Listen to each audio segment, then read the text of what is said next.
Hi friends, नमस्कार। मेरा नाम है अमर और आपका स्वागत है मेरे यूट्यूब चैनल पर। तो आज हम लोग डिस्कशन करेंगे हिंदुस्तान यूनिलीवर के बारे में। मैं आपको कंपनीज के बारे में बताऊंगा।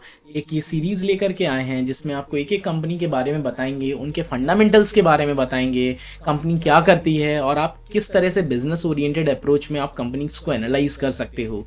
ये स्कूल स्टूडेंट्स, कॉलेज स्टूडेंट्स सभी के लिए बहुत ज़्यादा यूज़फुल होने वाला है, क्योंकि आप अगर आप स्कूल कॉलेज में हो तो आपको ये सब चीज़ें नहीं पढ़ाई जाती हैं, और इन चीज़ों को आप एनालाइज करोगे तो आप ये चीज़ें समझ पाओगे कि कैसे कंपनीज को देखते हैं और आप किस तरह से अपना माइंडसेट बिजनेस ओरिएंटेड को डेवलप कर सकते हो। तो चलिए, आज फर्स्ट कंपनी जो मैं लेकर के आया हूँ वो हिंदुस्तान यूनिलीवर, जिसके कि आप प्रोडक्ट्स बहुत ज़्यादा यूज़ करते हो डे टू डे लाइफ में। तो मैं कंप्यूटर स्क्रीन अपनी शेयर कर देता हूँ, सबके बारे में मैं बताऊंगा। तो चलिए देखते हैं। आज हम लोग हिंदुस्तान यूनिलीवर कंपनी के बारे में देख रहे हैं, वो कौन से प्रोडक्ट्स बनाती है, उन प्रोडक्ट्स का मार्केट में कितना मार्केट कैपिटलाइजेशन है, कितना रेशियो है। तो सबसे पहला प्रोडक्ट आप सर्फ एक्सेल जो यूज़ करते हैं वो हिंदुस्तान यूनिलीवर का है। लाइव बॉय हिंदुस्तान यूनिलीवर का है। लिप्टन जो कि ग्रीन टी आप पीते हैं तो वो भी हिंदुस्तान यूनिलीवर बनाता है। तो ये एक लार्ज कैप मार्केट कैपिटलाइजेशन वाली कंपनी है जिसका मार्केट शेयर बहुत ज़्यादा है। एक Sensex top 50 companies, top 30 companies में इंडिया की आती है हिंदुस्तान यूनिलीवर। तो इसके बाद हम लोग देखते हैं संजीव मेहता यहाँ के मैनेजिंग डायरेक्टर हैं। चेयरमैन और मैनेजिंग डायरेक्टर संजीव मेहता हैं। और हिंदुस्तान यूनिलीवर के हम कंपनीज के कुछ फंडामेंटल्स और रिजल्ट्स के बारे में देखते हैं। तो इसका ये एक बहुत लीडिंग कंपनी है।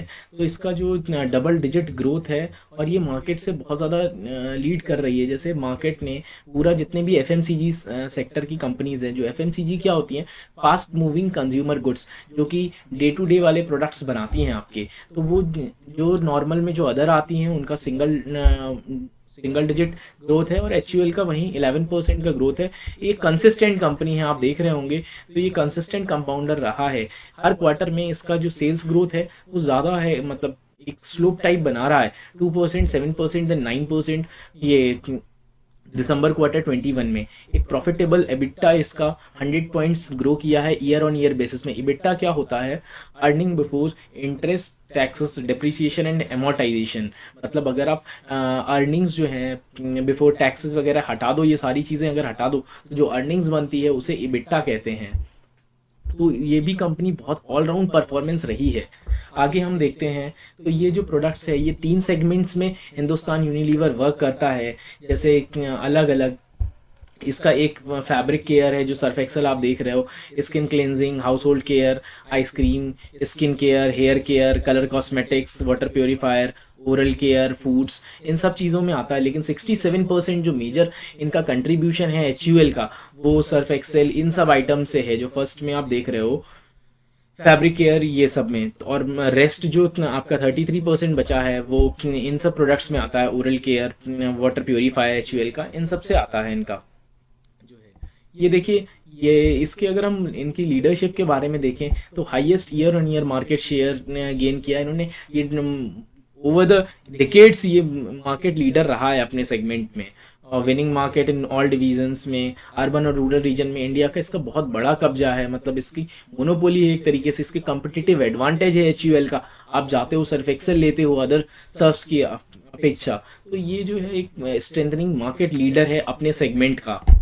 आगे आप देखते हो तो इनका कैसे क्या क्या 2025 तक इनके क्या क्या फ्यूचर प्रोस्पेक्ट्स हैं, इन्होंने क्या, कंपनी ने सोचा है कि प्लास्टिक न्यूट्रल। तो इनका पैन इंडिया नेटवर्क 160 लोकेशंस पर है। और इन्होंने रिसाइकिल्ड प्लास्टिक्स को, क्योंकि आप रिसाइकलेबिलिटी पर बात करते हो, जो फ्यूचर जनरेशन है, तो ये अपना जो बॉटल्स हैं वो रिसाइकिल्ड प्लास्टिक पर बना रहे हैं, बनाने की कोशिश कर रहे हैं। रिसाइकलेबल स्ट्रक्चर्स पे बात कर रहे हैं, रिसाइकलेबिलिटी पर भी बहुत ज़्यादा फोकस कर रहे हैं। तो इनका एक मेन ऑब्जेक्टिव है reduce the amount of virgin plastic in our packaging, ensure 100% of our plastic packaging is reusable, recyclable और कंपोस्टेबल। तो ये एक बहुत ज़्यादा मेजर सेगमेंट है जो कि इंपॉर्टेंट हो जाता है। आगे हम देखते हैं। तो इनका कोविड केसेस जितना ज़्यादा बढ़ता रहा, इनका कुछ इम्पैक्ट तो पड़ा था, लेकिन इतना ज़्यादा इम्पैक्ट पड़ा नहीं है। जितना ज़्यादा देखिए आप कोविड फर्स्ट वेव में भी इतने सारे केसेस आ रहे थे, लेकिन इनकी जो सेल्स है तब भी वो अच्छी हो रही थी। लेकिन इनका एक मेजर कंसर्न है जो कि क्रूड ऑयल और पाम ऑयल जब बढ़ते हैं तो इनका जो एक चैलेंज आ जाता है इनके प्राइस पर। तो ये एक मेजर कंसर्न है जो कि एचयूएल या बाकी एफएमसीजी कंपनीज फेस करती हैं। आगे हम देखते हैं तो वी आर वेल पोजिशन। इनका ब्रांड अगर देखते हो तो लाइफ बॉय जैसे आपने ये कई बार ऐड देखा होगा, इनका जो people our number one priority, इनका एक मेन ऑब्जेक्टिव है कि लोगों को ये बहुत ज़्यादा प्रायोरिटी देते हैं कि जो कंज्यूमर है वही सबसे बड़ा इनके लिए चीज़ है। आगे इनके जो ब्रांड्स हैं उनका बहुत बड़ा पोर्टफोलियो है, इतने सारे प्रोडक्ट्स हैं।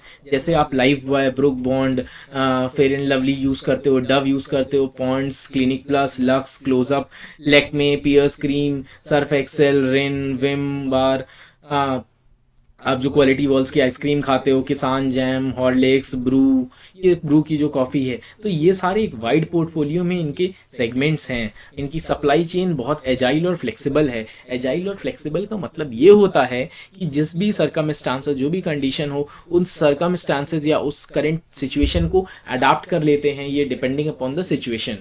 आगे आप देखोगे तो आगे इनके Ritesh Tiwari chief financial officer हैं। आगे हम देखेंगे तो ग्रोथ इनका जो है डोमेस्टिक ग्रोथ 11% और 2% कंसिक्वेंटली है। इनका 17% से ये कंपनी ग्रो कर रही है ईयर ऑन ईयर बेसिस पे डोमेस्टिक। ये दिसंबर क्वार्टर 2021 का ये रिजल्ट है। आगे हम लोग देखेंगे तो ये होम केयर, 3 सेगमेंट जिस पे ये ऑपरेट करती है। पहला होम केयर, सेकंड ब्यूटी और पर्सनल केयर, थर्ड फूड और रिफ्रेशमेंट। होम केयर से इनका जो है 30% रेवेन्यू आता है। रेवेन्यू क्या होता है कि जितना आपका टोटल सेल्स हो रही है 100 में से 30 रुपीज़ जो आ रहे हैं, तो 30 रुपीज़ के जो सेल हो रही है रेवेन्यू में, वो होम केयर सेगमेंट्स पे हो रही है। जैसे सर्फ एक्सेल हो गया, ब्यूटी, फेयर एंड लवली वगैरह। फूड और रिफ्रेशमेंट से 29% की सेल हो रही है। तो ये ब्यूटी और पर्सनल केयर ये जो है हाईएस्ट है। अगर आप ये देखोगे 41% पे ये जो है ये हाईएस्ट सेगमेंट है एचयूएल का। आगे हम लोग कंसीडर कर तो देखिए रिजल्ट समरी में कैसा है। इनकी सेल जो दिसंबर क्वार्टर में आई थी वो 12,900 करोड़ की थी। और अगर 2020 की बात करेंगे, इसी तरह दिसंबर 2020 की बात करेंगे तो 11,000। तो इनका ईयर ऑन ईयर ग्रोथ 10% का है। बेटा अगर आप टैक्स डेप्रिसिएशन सब हटा दोगे तो इनकी ग्रोथ 115% की है। अदर इनकम्स में ये है तो पीबीटी होता है, profit before tax, profit profit before tax, profit before tax, profit before tax की बात करते हैं। प्रॉफिट बिफोर टैक्स इनका 16% से बढ़ा है। नेट प्रॉफिट भी 17% से ग्रो किया है। तो ये जो है कंपनी जो है वो बेटर है कंपेरेटिव टू इस तरह से। 9 मंथ परफॉर्मेंस भी देखेंगे तो इसकी भी ग्रोथ बहुत अच्छी है कंपेरेटिव टू अदर सेगमेंट्स। अगर इनकी जो है पीएलआई स्कीम से भी इनको इंसेंटिव मिल गया है, approval for ready to cook ready to eat products and fruits and vegetables. इनको बहुत सारी स्कीम्स में भी फ़ायदा मिलता है। और बिजनेस इम्पैक्ट और अकाउंटिंग की बात करोगे आप तो incentives will be invested behind our brands and in developing our capabilities. तो ये अदर ऑपरेटिंग इनकम, इस तरीके से ये पीएलआई स्कीम का भी बेनिफिट लेते हैं। अगर समरी में हम देखेंगे तो इनका 2 ईयर का सीएजीआर मोमेंटम जो है ये बहुत अच्छा है। इनका जो ब्रांड है वो बहुत ज़्यादा ग्रो कर रहा है। और नियर टर्म में operating environment will continue to remain challenging. थोड़ा सा चैलेंज है वो उसको डील कर लेंगे। इनका जो है कंसिस्टेंट, कम्पिटिटिव, प्रॉफिटेबल और रिस्पॉन्सिबल ग्रोथ रहा है। तो इस तरीके से कंपनी ग्रो करती रहती है। तो अगर हम इस तरह से आपने देखा एचयूएल के बारे में, तो अगर हम समराइज़ करते हैं तो एचयूएल एक बहुत प्रॉफिटेबल कंपनी है। और इस तरीके से आप इन चीज़ों को देखते हो। ऑब्जेक्टिव ये था कि आपको एक आइडिया हो जाए कि किस तरीके से चीज़ों को देखते हो और किस तरीके से कंपनीज को देखते हैं, क्या क्या सेगमेंट्स देखने पड़ते हैं। मैं बहुत सारी कंपनीज का एनालिसिस करूंगा। अगर आपको पसंद आए तो बताइएगा ज़रूर कमेंट में आप किस कंपनी के बारे में और एनालिसिस जानना चाहते हैं, किस कंपनी के बारे में सीखना चाहते हैं। मैं उन कंपनीज के बारे में बताऊंगा। अगर पसंद आया हो तो प्लीज़ लाइक कर दीजिएगा। मिलते हैं नेक्स्ट वीडियो में। Till then keep learning, keep exploring, bye bye.